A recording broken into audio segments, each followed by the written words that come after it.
Hey everybody, welcome to another video about anxiety. I just had a really good walk with the dogs and I was listening to that audiobook, The Warrior Cure, and it asks 4 different questions. Sorry, the battery pack that I have plugged in now just fell. It asks 4 different questions that I'm going to ask here as a reminder to myself and hopefully to get you thinking about it the way I did. And it basically stems from your core beliefs. What do you think about yourself? For example, if you think you're boring and you go and meet somebody new, you're going to go in thinking you're boring. That is your core belief about yourself. If you go in and you go in with confidence and you believe that you're a confident person, then that interaction with that new person is going to come across a lot differently, especially if they blow you off like you fear they're going to. It's going to have a different impact.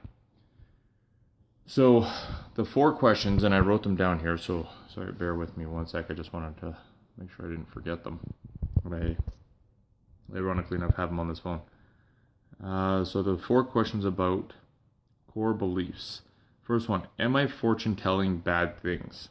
Am I trying to predict the future? I'm bad for that one. So bad for that one. I am predicting the future every day. I should become a psychic. Probably get paid to be wrong like they are. What? The second question, do I mind read what people think of me? Am I trying to guess what their thoughts are of me without me even talking to them?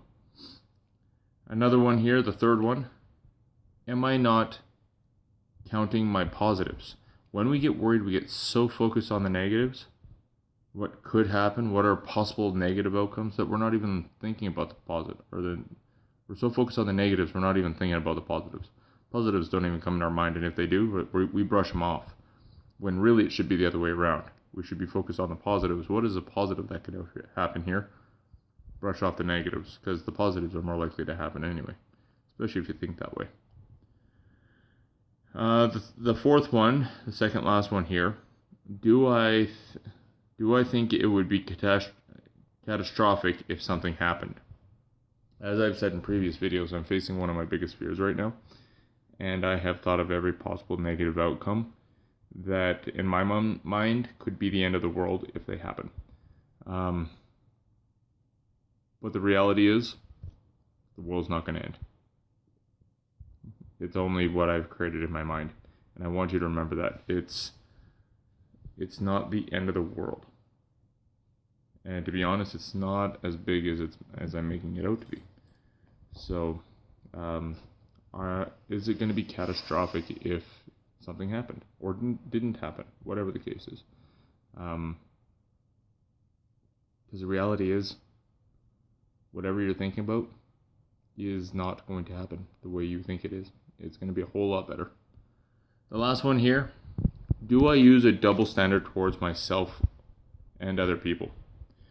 And the best example that he says in this audiobook I'm listening to is, if you asked, let's say that you work as hard as you do, but it's never good enough. You're never doing as well as you think you can.